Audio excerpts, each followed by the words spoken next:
ជំរាបសួរនិងសូមគោរពដល់ពុកម៉ែបងប្អូនទាំងអស់គ្នាដែលចូលមកកាន់ Channel របស់ Admin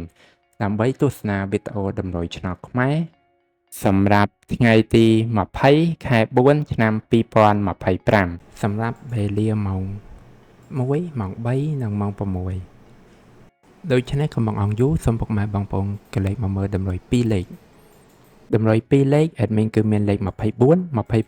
85 87សម្រាប់ប៉ោះ ABCD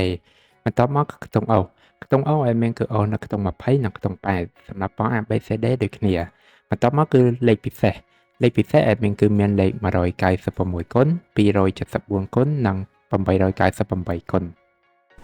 ដែលលេខទាំងអស់នេះសុទ្ធសឹងតែជាលេខដែលមានសង្ឃឹមថានឹងចេញខ្ពស់សម្រាប់ថ្ងៃនេះអរគុណពុកម៉ែបងប្អូនទាំងអស់គ្នាដែលបានទស្សនាវីដេអូនេះពីដើមរហូតដល់ចប់ក៏ជូនពរពុកម៉ែបងប្អូនទាំងអស់គ្នាធ្វើការសងសំណាននៅថ្ងៃថ្មីទទួលបាននូវការហេងឆ្នះចំទាំងអស់គ្នាជាចុងក្រោយ Admin សូមពុកម៉ែបងប្អូនជួយ Like Subscribe និង Share ដើម្បីជាកម្លាំងចិត្តដល់ Admin ផងនិងដើម្បីពុកម៉ែបងប្អូនទាំងអស់គ្នាទទួលបាននូវវីដេអូថ្មីបានឆាប់រហ័សផងដែរ